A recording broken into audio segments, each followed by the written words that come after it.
Y la fortuna del Chapo era de 15,000 millones de dólares. Cuando el Chapo va a juicio, el Chapo lo que dice es: yo no sé de esta vaina, a mí no me hablen de esto, yo no era el dueño de esta vaina. Eso fue lo que dijo el Chapo: yo no soy el dueño.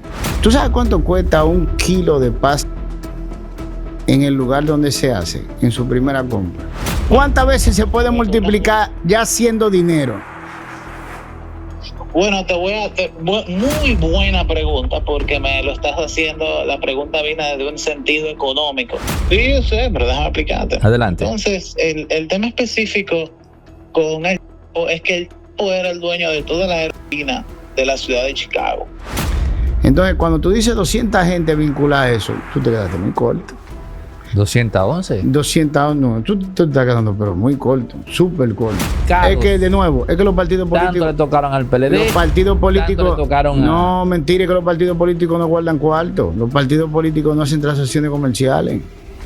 Los partidos políticos no compran bienes. No venden bienes. Pero él se le olvidó decirte, ¿verdad? O preguntarte por el dinero, porque el dinero también es un producto. Una vez se vuelve dinero, ¿qué límite tiene?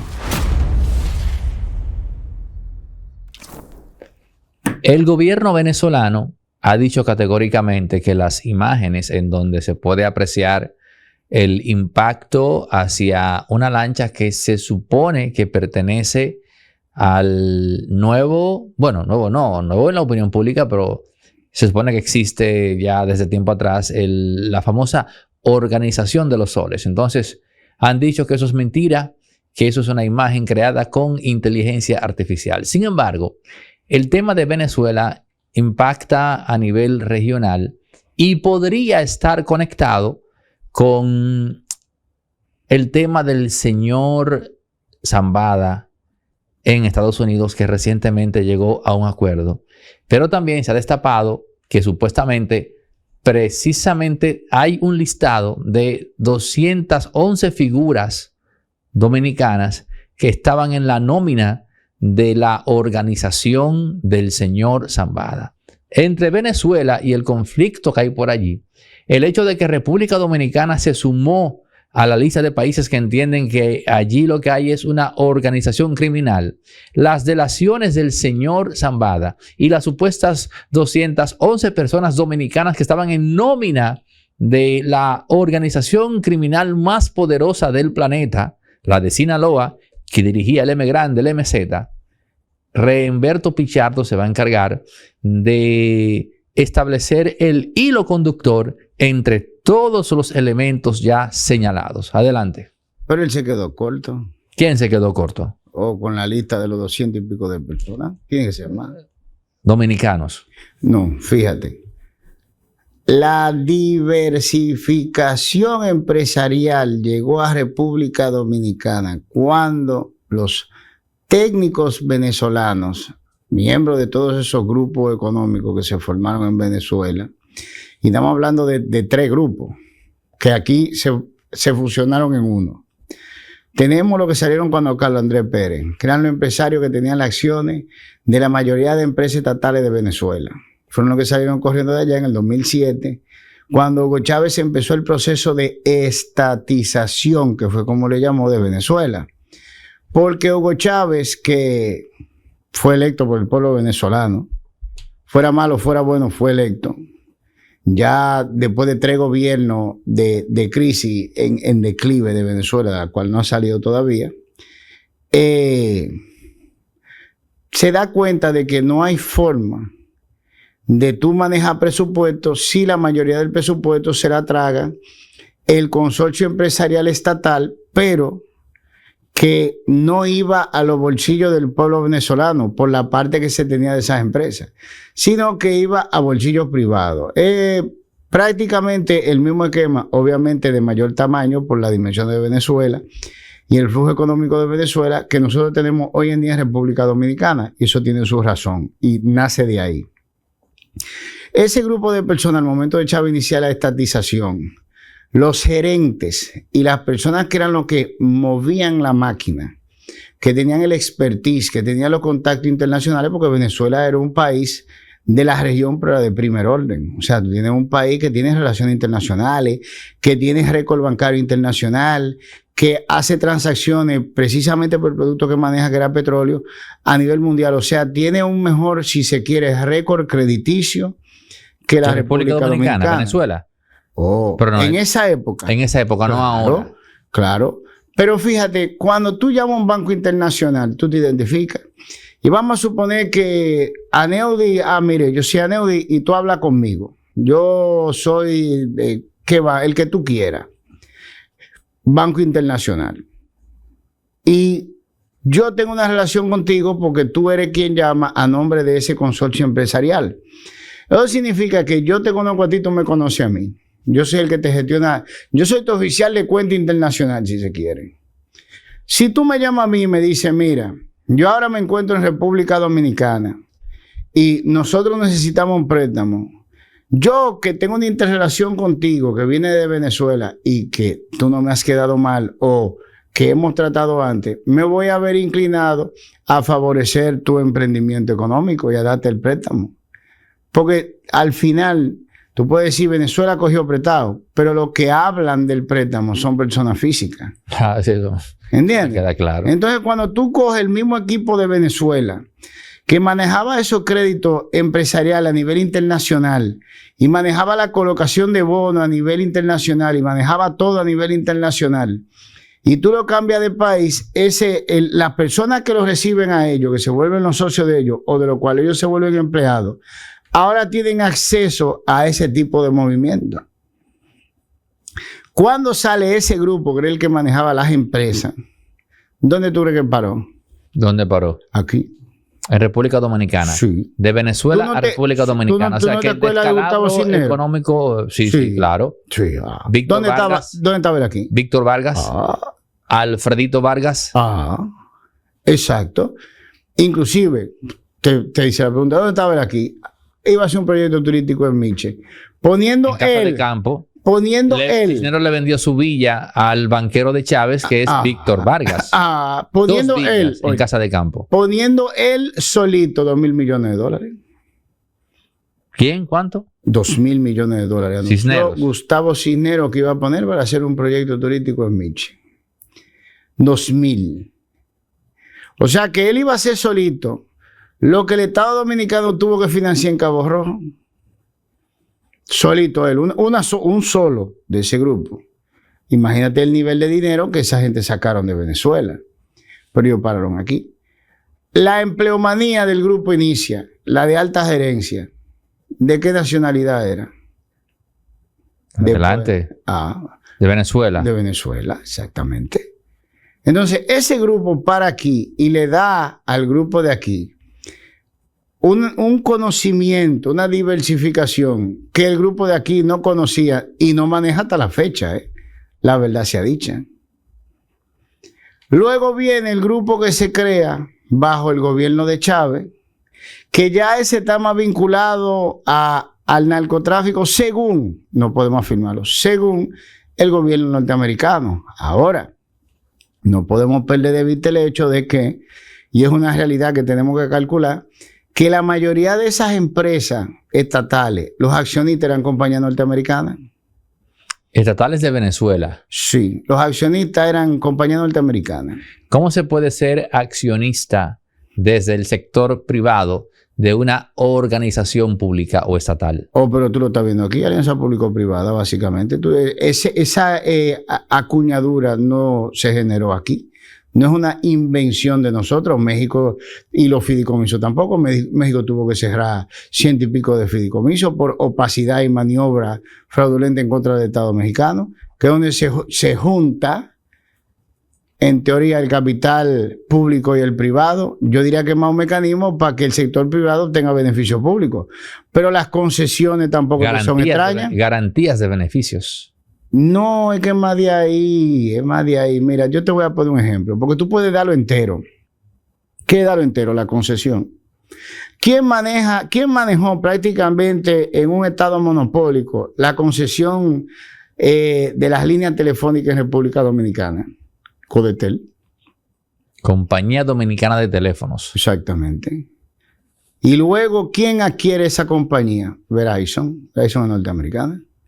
Sin embargo, de una compañía norteamericana operando bajo una concesión dominicana, pero ellos también prácticamente tienen... ¿Tú no te acuerdas del lío que se armó por la ley de interconexión? ¿Tú no te acuerdas que hubo que hacer una ley para que esa compañía entendiera que los cables telefónicos eran propiedad del Estado Dominicano y que todas las compañías telefónicas que habían adquirido autorización del Estado Dominicano a operar tenían derecho a interconectarse con ella? Hubo que hacer una ley para eso. Y se armó un lío. Se dijo que se falsificó parte de la ley, que se alteraron. Bueno, Luis Álvarez Renta cayó preso. Duró 3 días preso. Cobró de $1 millón por día. ¿Cómo así que cobró? Claro, porque él era el lobista en cuanto a esa ley por parte de los pelleranos, que era lo que tenían Tricom. Porque el pleito se da entre Verizon o Codetel, como tú le quieras llamar, y Tricom. Él trabajaba para Tricom. Sí, claro. Claro que sí. Porque que sin la ley de interconexión... Fíjate qué es lo que pasa, para que tú entiendas el movimiento. Para que tú veas lo lejos que llegan las cosas y que la gente no está consciente de eso. Se supone que se iban a colocar unas acciones de Tricom en la Bolsa de Valores de Nueva York.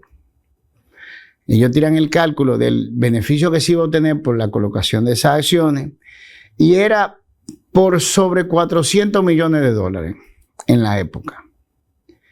Necesitaban la ley de interconexión para poder colocarlas a la venta, porque si tú no tienes una garantía del valor que tú estás colocando en este caso te la da el marco jurídico.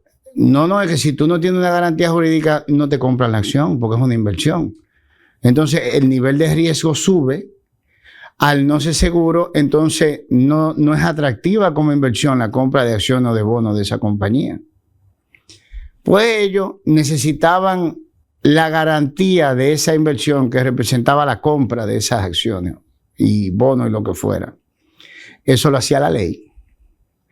Se empieza el movimiento para la ley. Obviamente la compañía que iba a tener que compartir con los otros niños no estaba interesada en eso. Y estamos hablando de una concesión estatal. O sea, tú tienes empresas matándose como si el bien fuera de ella o fuera a pasarse de ella. Y el bien es del Estado Dominicano. Para que tú entiendas la mentalidad de esta gente, ¿eh? La cosa es que ellos no fallaron en su cálculo. Al momento de que la ley fue promulgada y ya esas acciones colocadas tenían su garantía, se recaudaron por encima de los $430 millones. En la por la razón de que Álvarez Renta estuvo preso. O por el hecho de que la competencia no le agradó tampoco que él tuviera haciendo lobby para quitarle esa cuota de poder. Aquí el Estado se maneja... Aquí no hay un Estado, mijo. Aquí no hay un Estado. A él agarraron y lo metieron preso porque decían que el hombre del maletín que estaba comprando legisladores era él. Obviamente, eso nunca se probó. Pero él duró 3 días preso, él fue detenido. Ahora, es interesante cuando tú estableces que, si se quiere, gran parte de los hombres de dinero de Venezuela llegan a República Dominicana. Y los de Haití están aquí también. Cisneros, vamos por parte. Cisneros y Víctor Vargas y su sobrino Alfredito Vargas. Ahora, tenemos una patita ahí con ese tema. Pero cuando... No, ellos no vinieron solos, ellos vinieron con su capital, ¿eh? Y los que vinieron después de que se crearon en el gobierno de Chávez también vinieron para acá. Eso es la parte que los norteamericanos dicen que es narcotráfico. Que fue la estructura que se arma supuestamente a partir de los gobiernos de Hugo Chávez, que siguieron con el gobierno de Maduro, que, por eso te digo, son de corte socialista. Tú tienes que dar, cuando tú vas a hacer cualquier tipo de proyección, tú tienes que darle a todo el mundo toda la información. O sea, esta gente dice eso, pero lo cierto es que la empresa, las acciones, ellos resultaron perjudicados. De ahí en adelante, cada cual se guiará de su prueba. Ahora, lo que han iniciado una investigación a nivel internacional contra el dinero venezolano, post gobierno de Carlos Andrés Pérez, es el gobierno norteamericano. Y cuando tú hablas de dinero venezolano, aquí paró gran parte de él, ¿eh? Públicamente paró gran parte de él. Ahora, lo que pasó recientemente con el señor Ismael Zambada, el M grande, el MZ, hizo un acuerdo en el cual aquí se está hablando, la gente está escandalizada porque Maxi Montilla devolvió o hizo un acuerdo para devolver 3,000 millones de pesos. Pero el señor Zambada le puso sobre la mesa al gobierno norteamericano la friolera suma de 15,000 millones de dólares. Y se declaró culpable. Les voy a dar 15,000 millones de dólares, me declaro culpable y quítenme la pena de muerte. Al más grande y emblemático señor de las sustancias que ha conocido la historia humana. Este mexicano que duró casi 60 años trabajando fuera del brazo de la ley norteamericana y que finalmente cayó. Casi 60 años después, el más grande capo de todos los tiempos, no el señor Escobar. Hay un debate ahí pendejo, pero realmente lo que hizo el Mayo, inimaginable para Escobar. Entonces, 15,000 millones de dólares coloca este hombre, devuelve este hombre. Y supuestamente un listado de gente en toda América Latina, incluyendo Venezuela, incluyendo República Dominicana. Claro, y debe de haber banqueros y todo el mundo ahí. Ahora, bueno, tú dirás que si él devolvió 15,000 millones de dólares, bueno, el Chapo trabajaba para él, para el Mayo, y la fortuna del Chapo era de 15,000 millones de dólares. Cuando el Chapo va a juicio, el Chapo lo que dice es: yo no sé de esta vaina, a mí no me hablen de esto, yo no era el dueño de esta vaina. Eso fue lo que dijo el Chapo. Yo no soy el dueño. ¿Y quién es el dueño? Hablen con otro, un tal Zambada ahí, que eso fue lo que dijo el Chapo. Yo no soy el dueño de esta organización. A mí no pueden acusarme porque yo no soy el dueño. Yo despachaba órdenes. ¿Y quién le daba las órdenes? Pero evidentemente en la DEA sabían que el Chapo era el brazo operativo del Mayo. Ahora, la gente veía al Chapo. Ese era parte del plan, que la gente se distrajese con el Chapo. Pero cuando el Chapo cometió el error de darle la entrevista aquella a Sean Penn, aquel del Castillo, ¿la recuerdas? Claro. Que a la única que le cayeron atrás fue aquel del Castillo. No, Sean Penn se desapareció. También se desapareció. A la única que le cayeron atrás fue aquel del Castillo, a la pendeja latinita, pero aquí cuando le cayeron atrás, oye, bien, déjanos tranquilitos. Dicen que el Mayo agarró con la revista en mano y fue donde el Chapo y le dijo, un San Antonio, tú te volviste loco, dime de esto, tú estás loco, tú estás loco. Entonces, eso fue lo que llevó al Mayo a delatar al Chapo, porque según él había roto el código. Déjame hacerte para yo decirte cómo que se juega este juego de pelota. Bueno, toma en cuenta que te mencioné, ya estamos hablando al más alto nivel. No, ese no es el más alto nivel. Déjame decirte cómo que se juega este juego de pelota. Ese es el más alto nivel. No lo es. No lo es.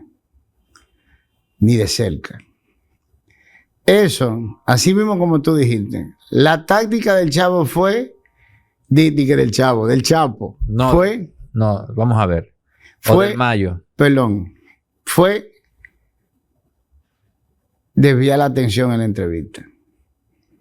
¿Verdad que sí? Hacia otra persona. Yo no soy el dueño de esta organización. Eso dijo el Chapo, pero esa es la realidad, no era el dueño. El dueño es el Mayo. El Mayo. ¿Verdad que sí? Ok. ¿Qué es lo que tú crees que tú estás viendo? ¿Tú estás viendo la organización? ¿O tú estás viendo, cómo le llamo? Lo obrero de la organización. Todo el mundo se come la película. ¿Cuál es la película? El tipo que tiene una loma, que tiene qué sé yo cuánta avioneta, versión Pablo Escobar, un circo humano. El tigre tiene un zoológico privado. Todo pareciera un guión de una película de Hollywood. El tipo llama la atención. No, el que llama la atención es el Chapo. No. Pero el Chapo estuvo llamando la atención, el Mayo podía operar opaco. De nuevo. Esa es la parte de los obreros. La parte que debe de interesarte es la del dinero. No la de los tigres que se ensucian cargando polvo talco. El dinero. ¿Tú sabes cuánto cuesta un kilo de pasta de coca en el lugar donde se hace, en su primera compra? $4,000.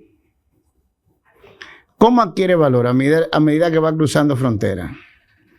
Y mientras más lejos llega, más valor tiene. Estamos hablando de que hace algunos 8 o 10 años, cuando ese kilo llegaba a Nueva York, costaba $140,000.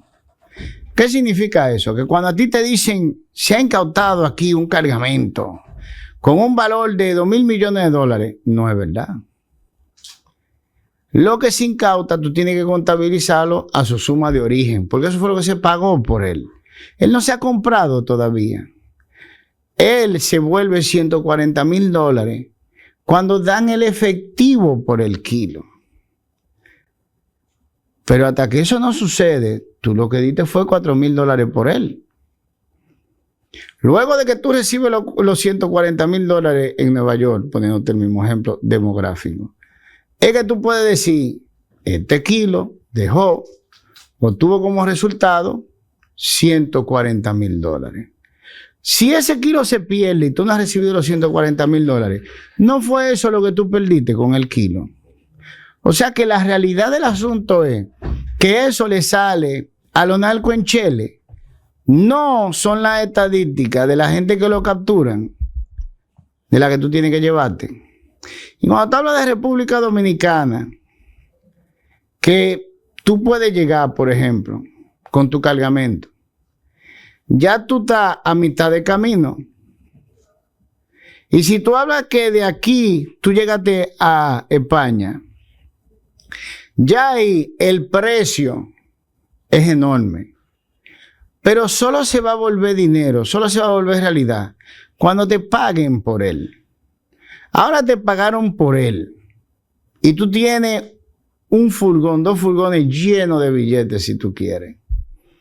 Esa es la parte importante, porque ya se volvió dinero. Y cuando se vuelve dinero, se puede adquirir lo que sea con él. Una persona que te puede dar 15,000. ¿Tú tienes conciencia de que es 15,000 millones de dólares? Pero vuelvo y te digo. 15,000 millones, ese es. 15,000 millones de dólares. Perdóname. 15,000 millones de dólares. República Dominicana. Pero de nuevo. Déjame consultar con un economista. Pero de nuevo, 15,000 millones de dólares. Te estoy diciendo el mecanismo. El dinero es lo que debe de importarte. Vamos a... ¿Entiendes? Es el dinero. ¿Me entiendes? Pero en esa parte no se fija nadie. Vamos a ver. Esa. Eriden, ¿cómo estás? Estamos aquí en Impolíticamente Correcto junto a Remberto Pichardo. Queríamos consultarte rápidamente. Sí, el Remberto. ¿Cómo tú estás, manito? ¿Cuánto? Excelentemente bien, hermano. Muy feliz de escucharte. Te he dado mucho seguimiento en las últimas semanas. Gracias, manito. Gracias. Asciende actualmente el Producto Interno Bruto Dominicano en dólares. ¿De cuánto es? 122,000 millones de dólares. Ok, 122,000 millones de dólares. Cuando una persona, como por ejemplo el Mayo, puede colocar sobre la mesa de negociaciones 15,000 millones de dólares, ¿hay forma de saber económicamente o de intuir a cuánto asciende su fortuna o su liquidez? O sea, este hombre, no. yo no recuerdo, Eriden, ninguna empresa norteamericana negociando con el gobierno. Creo que las tabacaleras fueron las que más dinero dieron y dieron 1,000 millones de dólares. Al gobierno. Al gobierno, sí, pero Mayo, no es su valor. No, claro. Pero el Mayo acaba de colocar, Eriden, 15,000 millones de dólares sobre la mesa. Warren Buffett perdió 30,000 millones en una inversión con Bill Gates. 30,000. Como parte. Sí, pero él puso 15,000 millones de dólares. ¿Puede eso económicamente establecerse a cuánto asciende el patrimonio de él o la organización de Sinaloa como tal? Mira, vamos a basarnos en las cosas que sabemos que son ciertas y sabemos que son ciertas porque fueron demostradas en corte.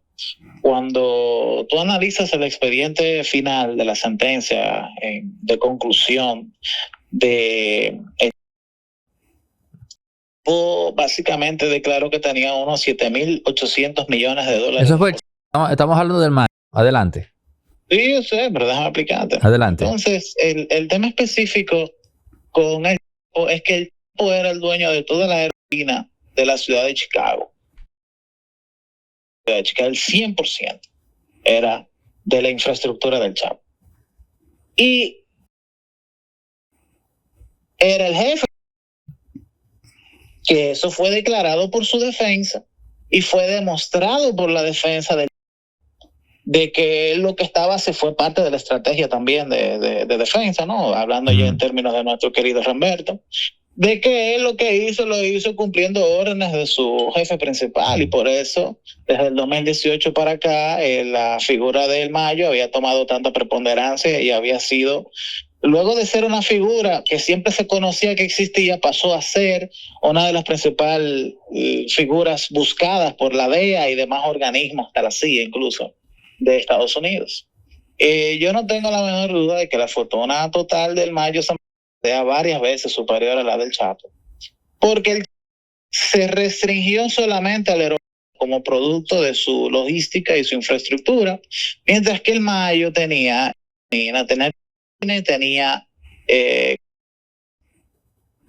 las tres productos principales. Y supuestamente también estaba metido en el negocio del fentaquello, supuestamente. Bueno, sí, yo sé que tú lo dices así por el tema de YouTube, pero yo he analizado la cadena de abastecimiento de las medicinas, que es de donde realmente viene el fentanilo. Y honestamente que eso viene de las farmacéuticas en China. Sí, pero el tema es, no sé si tú sabes que ese cartel estaba despachando con las principales mafias del mundo y que esos elementos iban de Italia y China y Japón a reunirse allá donde estaba la famosa casa del Mayo en El Dorado. Oye, Teriden, nuestro amigo Aneudi está casado con la parte de la película de acción de el objeto del producto, pero él se le olvidó decirte, ¿verdad? O preguntarte por el dinero, porque el dinero también es un producto. Una vez se vuelve dinero, ¿qué límite tiene? Ninguno. Ya. ¿Cuántas veces se puede multiplicar ya siendo dinero? Bueno, muy buena pregunta, porque me lo estás haciendo, la pregunta viene de un sentido económico. Humberto, tú sabes que todas las industrias tienen un factor multiplicador.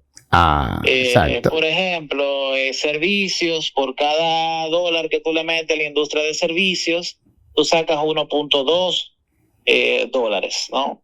Tú tienes otras como construcción, por ejemplo, que de cada dólar que tú le metes a construcción en promedio en el mundo entero, tú le sacas 4.7 dólares a construcción. Eso te da una idea de los niveles de rentabilidad y de la salud de rentabilidad que tiene un mercado determinado, así que tú lo mides. Y cuando tú decides emprender una empresa en un mercado u otro, se supone que es algo que tú tienes que mirar. Bueno, pues sucede que el narcotráfico, dependiendo del producto, pero en este caso procesada, se podría perder hasta el 98% de la producción y por el precio que tiene la misma seguiría siendo rentable, lo cual estamos hablando de que el factor multiplicador de cada dólar que tú le metes a la industria de la producción de cocaína, tú vendrías produciendo prácticamente 98 a 101 dólares. Es una de las industrias más rentables que hay en el mundo. Entonces coge ese dinero sucio, ¿verdad? Y tú lo pasas por inversiones legítimas, porque lograste meterlo en el sistema financiero a través de blanqueo. Y ahora tú tienes un mazo de dinero que puede hacer inversiones legítimas con él. ¿Verdad que sí? Una vez tú ese mazo de dinero sucio lo vuelves limpio y empieza a hacer inversiones legítimas. Vamos a suponer que el mismo Mayo creara una compañía y dijera, bueno, estos 16 mil millones de dólares o estos 10 mil millones de dólares, yo lo voy a comprar de acciones de Microsoft, por ejemplo. Ya el dinero blanqueado, él podría adquirirla sin ningún tipo de problema. Entonces, la rentabilidad de ese producto, ¿qué límite tiene? No, ninguno. Incluso vamos a poner el nombre y apellido, Remberto, si te parece. Claro. Conversamos. No se puede explicar el nivel de inversión de capital que tiene una industria como Hollywood, en donde de cada 10 películas, 9 son un desastre, sin la incidencia del narcotráfico en esa industria. Exacto. No se puede justificar, o sea, porque, por ejemplo, hay una película de Pixar, una película animada.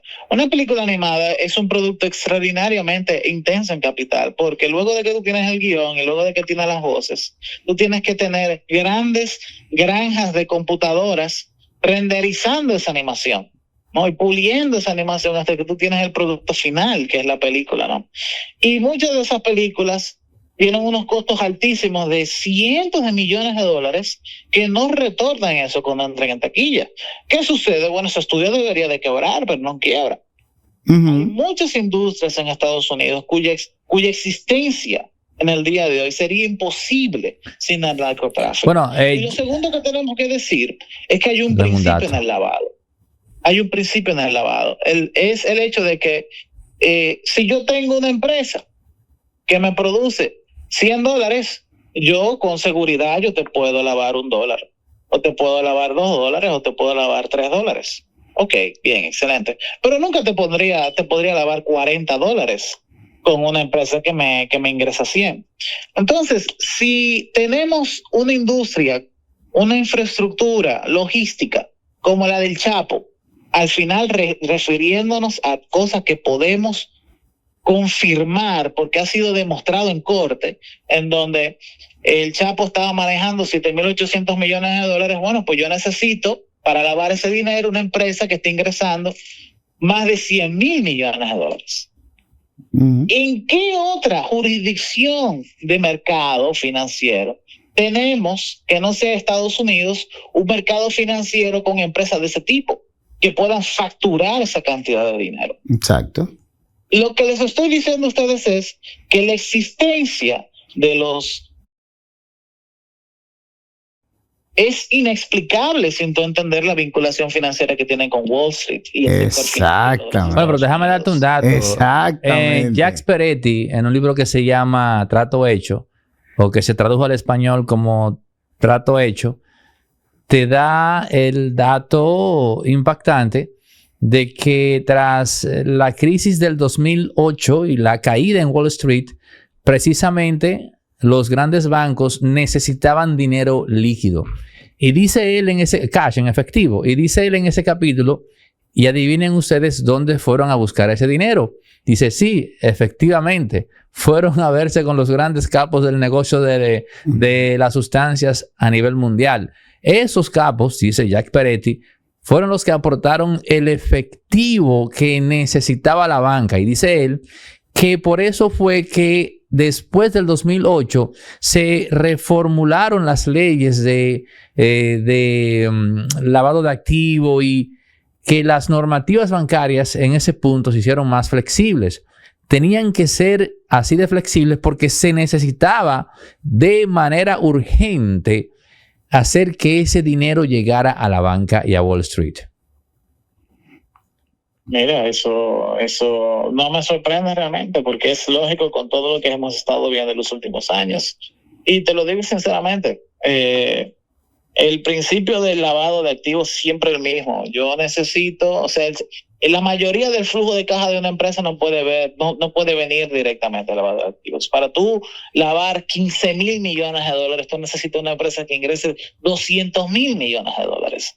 ¿Por qué? Porque cualquier proceso de auditoría te detectaría algo que no fuese de esa manera.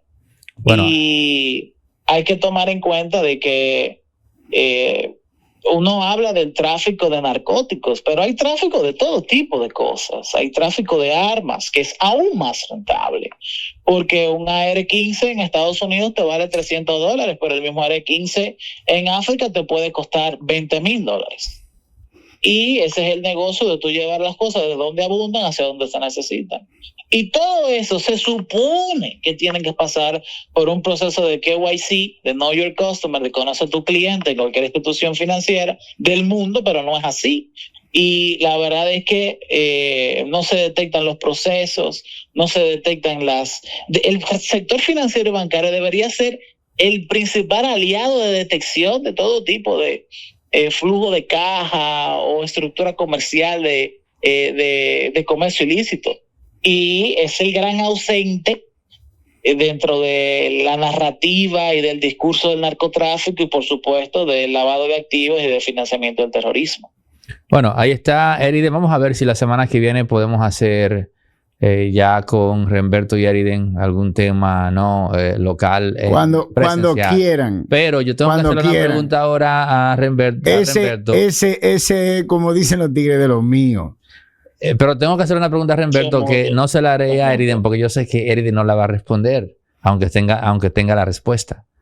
Que no le pregúntale. No, yo sé que no va a responder. Tú podrás, pero yo sé que Eriden no. Vamos a hablar y yo sé que aquí yo no tengo ningún comedimiento con ninguna pregunta de ninguna manera. Vamos a hablar porque está trascendiendo y yo sé que aquí Eriden va a cerrar el teléfono.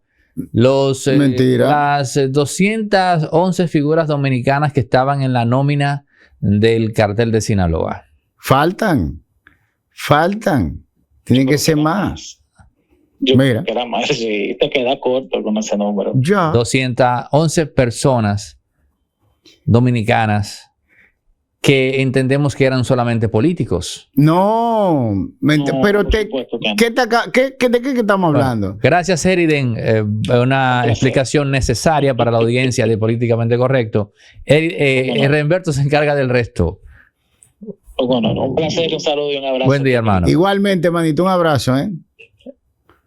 Vamos a ver, dime. De 211 personas. ¿Qué te acabamos de demostrar? Que la estructura no es el Chapo y los tigres que cargan los sacos y la siembran. La estructura real abarca el sistema bancario internacional, mijo.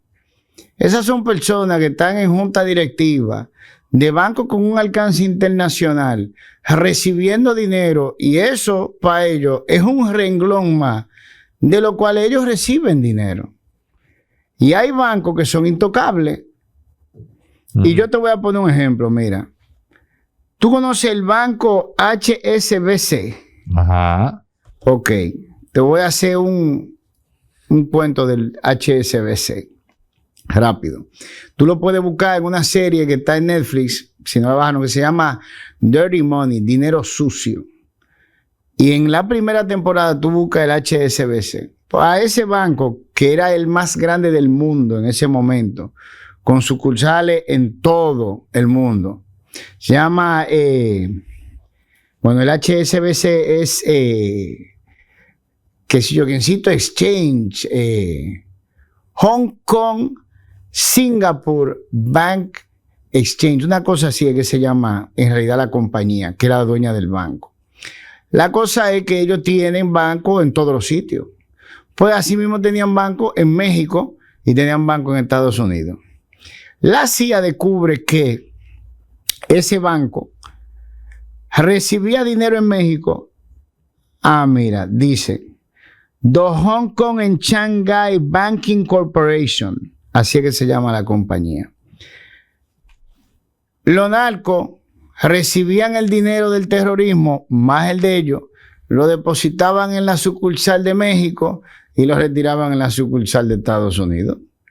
Y tú dirás, pero ¿cómo es eso posible? Si se supone que hay una lista de personas que deben de sonar la alarma. Muy sencillo. La computadora o los sistemas de computación no leen data como lo hacen los humanos. Eso significa que Aneudi y Aneudi punto no es la misma cosa. Entonces, si yo te pongo a ti Aneudi, te encuentra. Pero si yo te pongo Aneudi punto, no te iba a encontrar. Acuérdate que esto es mucho antes de que tuviéramos a nivel comercial inteligencia artificial, que quizás puede ser que te encuentre. La cosa es que se dan cuenta de la maniobra, la CIA afuera de Estados Unidos y se combina con el FBI adentro porque el banco está en territorio norteamericano. Y agarran y hacen todo un operativo para que caigan presos por terrorismo todos los funcionarios de ese banco en Estados Unidos. Empieza la investigación. llamaron del Departamento de Estado a la CIA y le dijeron, dejen a esos muchachos tranquilos. Pero ¿cómo va a ser que lo agarramos cometiendo terrorismo, que si yo qué, que si yo cuánto? A mi caso, dejen a esos muchachos tranquilos, por Dios. Pero los tigres siguieron con su investigación. Llamaron de la Casa Blanca, manito. Y le dijeron, a ti no te llamó el Departamento de Estado, que deje a esa gente tranquila. Sí, pero que el terrorismo, que si yo cuánto. Le dijeron, yo necesito que tú entiendas esto. Así mismo como ellos usan ese banco para traer dinero desde México para acá, ¿cuál banco tú crees que nosotros utilizamos en las transacciones internacionales con nuestros proveedores? Es ese. Eso significa que si nosotros le compramos materia prima a Singapur, ¿cómo tú crees que lo hacemos? ¿En qué banco tú crees que depositamos? ¿Quién tú crees que maneja las transacciones? Es ese mismo banco que lo hace. Si ese banco se retira de aquí, va a crear una crisis económica por la cantidad de dinero norteamericano que maneja, que esto va a ser peor que la Gran Depresión. Deja a esa gente tranquila, que ya dijeron que se iban. Y tuvieron que dejarlo tranquilo, mijo. Agarrado por la CIA, con dinero de terroristas, narcotraficantes y todo el mundo. A la CIA como que son unos santitos paladines luchando en defensa de lo correcto. No, manito. La CIA sabe para qué equipo juega. Tú puedes acusar a los muchachos de la CIA de lo que tú quieras, menos de ser antiamericano. Esa asquerosa realidad es lo que necesitan los países para dormir tranquilos. Si usted se va a acostar en su casa, usted necesita que el que lo cuide a usted sea el demonio prendido en candela, para usted poder dormir tranquilo. Tiene que estar dispuesto a hacer lo que sea por salvarle la vida a usted. Y eso es algo que se maximiza cuando se trata de una colectividad. Porque el Estado es una cosa que está en libro. Nosotros, el pueblo, somos de carne y hueso. Nosotros somos la colectividad, primaria y por encima del Estado. Entonces, si usted va a defender a su hijo, va a proteger a su hijo mientras duerme, usted tiene que estar dispuesto a morir defendiéndolo. Y tiene que estar dispuesto a matar para defenderlo. ¿O no es así? Entonces, es el mismo principio aplicado a más gente. Tiene que ser más fiero todavía. Esos muchachos juegan para su equipo, igual que el Mossad juega para Israel. Igual que la KGB jugaba para Rusia, que ahora es la FSB. Igual que el MI6 juega para Inglaterra. Todo el mundo tiene un demonio que lo proteja. Que antes era la Stasi, si no me falla la memoria. La alemana. No, antes de esa es la alemana. La Stasi era la policía alemana. La FSB es rusa. Otro demonio. Sí, pero había una antes de la KGB. Se me escapa el nombre ahora. ¿Entiendes? Es así. Tú tienes que estar claro con eso. 211 personas dominicanas en la nómina de... Pero es que eso es el personal... Oye, eso es la gerencia de un banco. Más? Eso es la gerencia de un banco. ¿El PLD tiene más? ¿El PRM tiene más? No, porque es el mismo sistema. Bueno, el mismo sistema, los partidos, es que de nuevo, es que los partidos políticos... Tanto le tocaron al PLD. Los partidos políticos... No, mentira, es que los partidos políticos no guardan cuarto. Los partidos políticos no hacen transacciones comerciales. Los partidos políticos no compran bienes. No venden bienes. No hacen nada de eso. Entonces, si tú me dices a mí que hubo un negocio que duró 20 años y en esos 20 años pasaron 4 gobiernos, ¿cuál es la constante en el negocio? Porque no son los partidos, porque los partidos se fueron cada 4 años. Entonces, ¿cuál es la constante de la estructura? La parte que no se mueve. ¿Cuál es esa? No es la política, es la parte privada empresarial la que no se mueve. Ellos sí hacen transacciones, ellos sí hacen inversiones. ¿Qué significa ellos eso? Sí reciben dinero. ¿Qué significa? Sin mencionar el nombre, porque esto es complicado, que voy a decir ahora. Yo quiero que tú duermas hoy, no te preocupes. ¿Significa entonces que los empresarios dominicanos que tienen influencia en aduana la usan para también, como no revisan sus contenedores, pasar por ahí sustancias ilícitas? Eso es una teoría muy socorrida que se iba a comprobar con las instalaciones de los radares que se le compraron a Israel. Por eso son 3D. 3D. Sí, eso significa que el radar localiza desde el suelo hacia arriba. O sea, en lugar de cuando tú tienes un radar, por ejemplo, normal, es como si tú tuvieras un foco. Tú alumbras un área y mientras más lejana es, bueno, pues más se abre el cono. ¿Verdad que sí? Ujú. Pero esto no. Esto es a la redonda. Es como si fuera un globo grande que se expandiera. Lo que significa que por donde corra la onda, lo ve todo. Ve desde el suelo hasta el cielo. Eso significa que si tú lo enciendes en un área costera, si hay un barco, tú tienes que verlo también. Si hay un avión, tú lo ves. No tiene límite. Ahora, ¿por qué se querían instalar? Si alguien está robando en tu casa y tú tienes la teoría de que es alguien de afuera, para tú comprobarla, tú pones un sistema de videovigilancia. Y te roban, y te roban, y te roban 2 veces a la semana. Y cuando tú pones el video, tú te das cuenta que nadie está entrando y nadie está saliendo de tu casa. ¿Dónde está el que te está robando? Adentro. Por eso tú no ves a nadie ingresando. Está adentro. Si tú colocas los radares y lo enciendes y no hay vuelo clandestino y no hay barco pirata andando por ahí sin identificar, entonces ¿cómo entra la droga aquí? Comercial, normal. Tiene una estructura que la monta en contenedor y la recibe aquí nítida. ¿Qué te hubiera dado la comprobación de esa teoría? La instalación de los radares. ¿Se instalaron? Pero tengo entendido que están instalados y que están operando. Señor. No, señor. Eso los escáneres. Eso llegó ¿Esos son los escáneres? No, señor. Escáneres rayo X. Sí. Son esos. Sí. Esos están. Sí, pues es un disparate. Eso tú lo apagas. Eso lo maneja un hombre. Apágalo. Se apagó. Está limpia la carga porque es el que ve. Ahora, si viene un sistema automatizado colectivo, no hay forma de apagarlo. ¿Sabes lo que es un sistema automatizado colectivo? Ese es el sistema de los radares. No. El escáner es algo a lo que tú le llevas la carga.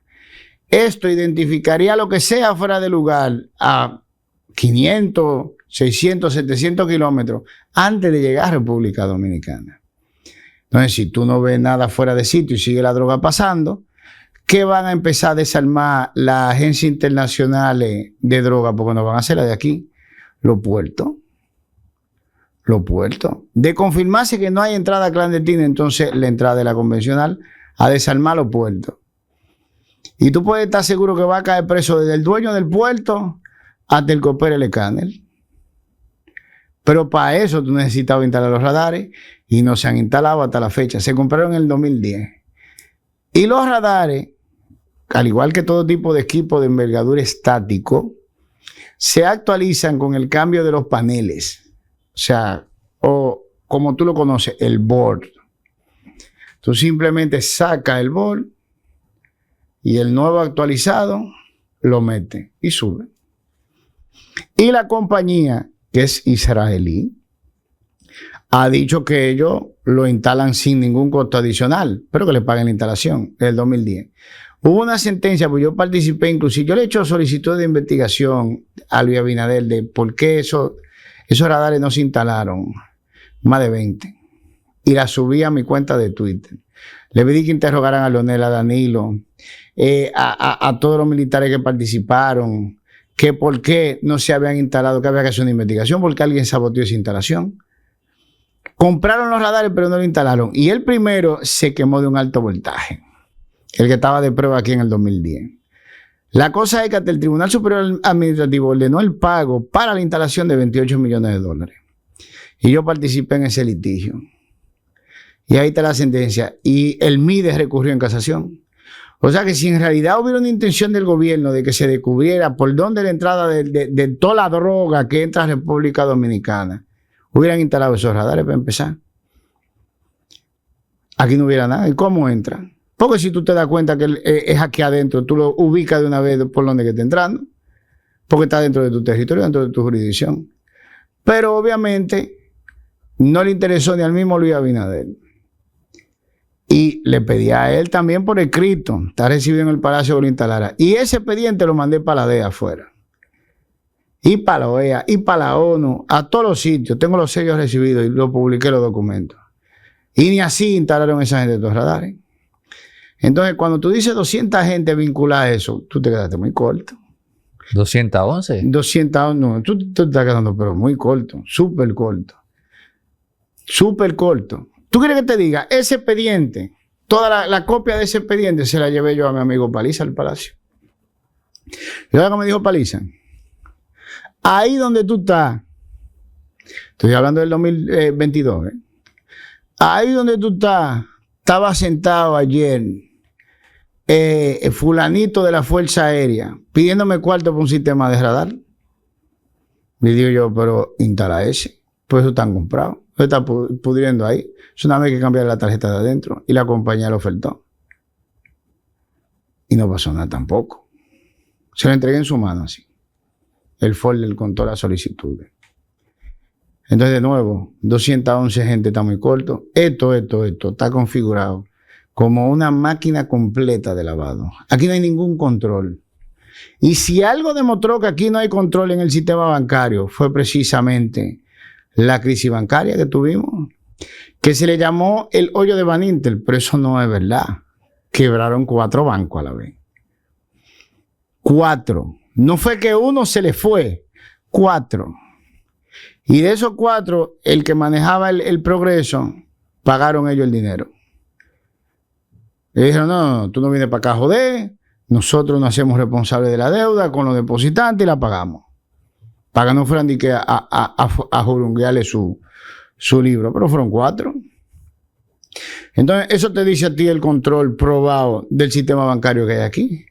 Pero aquí había familiares de dueños de banco en la Junta Monetaria. Carolina Mejía y el suegro, que no son, pero son políticos, se metieron, y yo te lo he dicho a ti, fueron nombrados en la Junta Monetaria 2 semanas antes de que se interviniera el Van Inter y después de haberse aprobado la prueba al Grupo Progreso de la compra del Van Inter, que iban a pagar la deuda. Hay un dato, espérate, que se te está quedando. Si efectivamente había 211 dominicanos en la nómina del cartel aquel de Sinaloa, y ya las propias autoridades han confirmado que en República Dominicana está operando la competencia de Sinaloa, que es la gente de Jalisco y el señor Mencho, ¿tendrán personas ellos también en su nómina dominicanos? Y si los tienen, ¿cuántos son? Pero es que yo te voy a decir algo.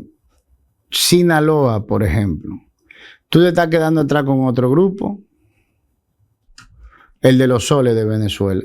No me estoy quedando atrás. Porque la ruta siempre fue en Colombia, Venezuela, República Dominicana, España. Entonces, si tú estás adicionando un elemento a una maquinaria que ya manejaba ese tipo de transacción, y déjame decirte una cosa, cuando tú tienes libertad de hacer lo que tú quieras, cada grupo no es más que un inversionista. No es una estructura, el que lava, le lava a todo el mundo. ¿Qué significa eso? ¿Que el que operó si para negocio, Sinaloa también está operando para Jalisco? Sí, es que, óyeme, déjame explicarte, es que si tu negocio es lavar, tú le lavas al que necesite lavado.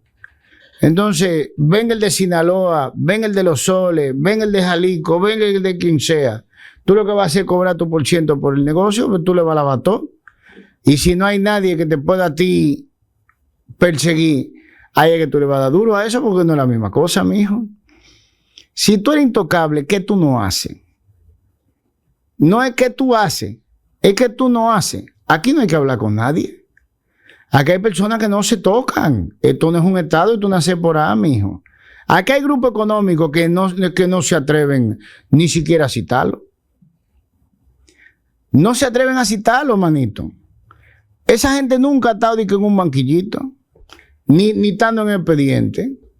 ¿Por qué Lisandro Macarrulla no en el expediente Medusa está como un criminal según la Procuraduría? A él ni siquiera lo citaron, ni por teléfono lo llamaron. Tú tienes a González Cuadra, por ejemplo.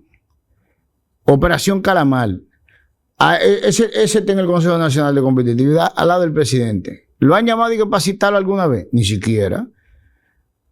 Imagínate los otros que nunca, ni siquiera se han atrevido a depositar una acción judicial. Fran Rainieri tiene tanta querella como negocio a nivel de tierra. ¿Querellas? ¿De qué me hablas? Sí, señor. ¿Querellas por qué? Sí, un pedazo de terreno o unos terrenos que le estaba dando uso al aeropuerto que aparentemente no se pagaron. Digo aparentemente porque eso es lo que dice el querellamiento. Esa es una. Tiene querellamiento, tiene un litigio de tierra precisamente por la adquisición originaria. Eso se supone que está ahora mismo en Monteplata. Ese es un pleito que tiene más de 40 años. Para que tú estés consciente. Más de 40 años tiene. Para ponerte dos. Tiene uno precisamente por el no pago de la tasa. Se le depositó una querella también. Se lo depositó la Fundación primero de la tasa aeroportuaria. Que le condonaron la tasa, según hoy. Yo tengo que confirmarlo. Pero hasta donde yo sé, la tasa no se condona. Es una deuda estatal. Es un dinero que tú como agente de retención tienes por el gobierno dominicano. Entonces dime, nadie se atreve a citarlo. Entonces, cuando tú tengas un país así demostrado, sin problema, pero mira, Jaina tuvo problemas. El FONPER le puso una querella que Jenny Berenice engavetó a la parte privada, que es HIC, Jaina Investment Company, cuyo presidente es miembro del grupo, presidente actual, no en la época, es miembro del grupo Inicia, que es Leonel Melo. Porque esa parte siempre ha sido de ellos. Y nadie fue citado ahí. Ellos no hay récord de que fueran citados. Nadie lo vio. Y fueron a un laudo arbitral en Francia, Cámara de Comercio Internacional, que fueron ellos los que presentaron la queja en contra del Estado Dominicano. El Estado Dominicano presenta lo que sería equivalente a un contra arbitraje. Lo cogen los dos, lo analizan los dos y condenan a HIC a 30 millones de pesos, de dólares, como indemnización en beneficio del Estado Dominicano, porque pudieron comprobar, en base al mismo expediente, que la parte privada, que era HIC, le estaba cargando sus impuestos al Estado Dominicano,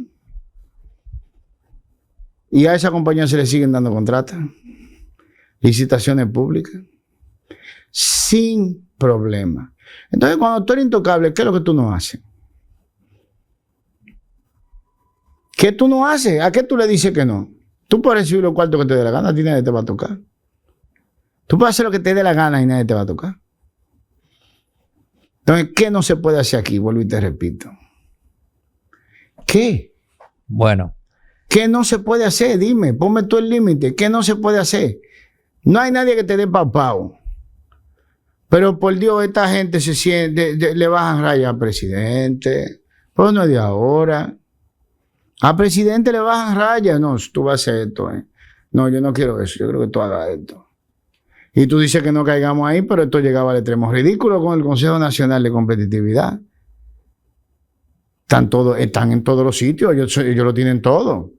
Y el Estado también lo tienen. Lo controlan todo. Ahí está el sistema bancario en ese consejo. Ahí está el Grupo Financiero Popular, ahí está el Banco BHD, ahí está el que pone el Banco de Reserva. ¿Tú has visto una cosa igual? El sistema bancario nacional en un consejo, con las autoridades que se supone que son los que lo regulan, a ellos. Entonces, ¿qué es lo que no pueden hacer? No es que pueden, es que no pueden. 211 personas, corto. Pero muy corto. Sin problema, muchachos. Aquí no se puede revisar nada. Pero a la UCO le dijeron aquí que no le iban a dar información de España. Al gobierno español le dijeron que no le iban a dar información. Así de simple. Y no fueron los de aquí que dijeron que no le iban a dar información. Eso es autonomía, independencia, soberanía, es eso. O sea que tú me quieres decir a mí que yo le estoy cayendo atrás a un esquema de lavado, probado que se recibió el dinero y ese es el dinero que tú quieres en tu país, producto de lavado de activos.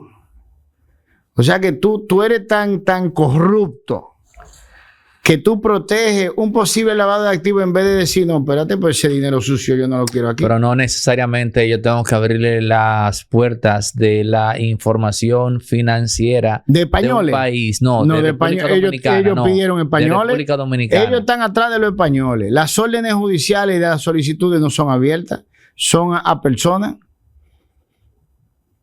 Nosotros necesitamos saber si fulano de tal conformó una compañía. Si conformó una compañía, entonces necesitamos saber sobre esa compañía que fulano de tal conformó, cuáles son los fondos que tiene y cuáles son los movimientos. Son específicas. No existe una solicitud judicial abierta. No existe.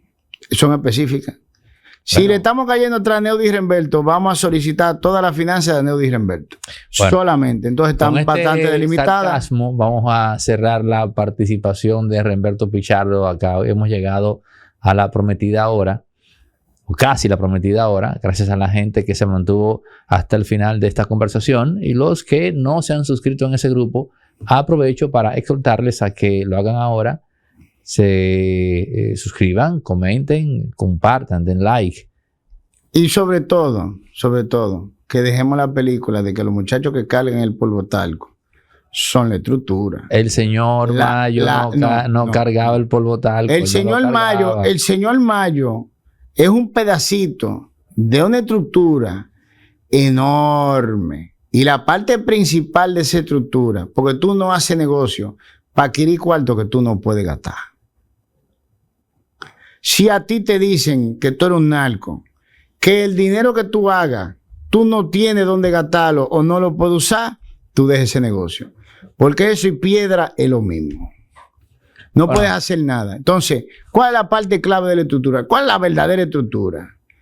El sistema bancario empresarial que te permite a ti mover ese dinero, porque eso es lo que le da valor al dinero que tú te estás ganando. Si tú no lo puedes usar, no vale nada.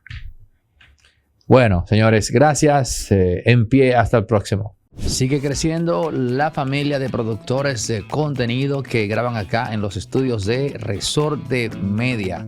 Ahora también tenemos a la doctora Lipni Valenzuela, que viene con sus crónicas de salud acá en los estudios de Resorte Media todos los días, y tú puedes seguir su contenido también, desde luego, en YouTube, colocando Crónicas de Salud en el buscador.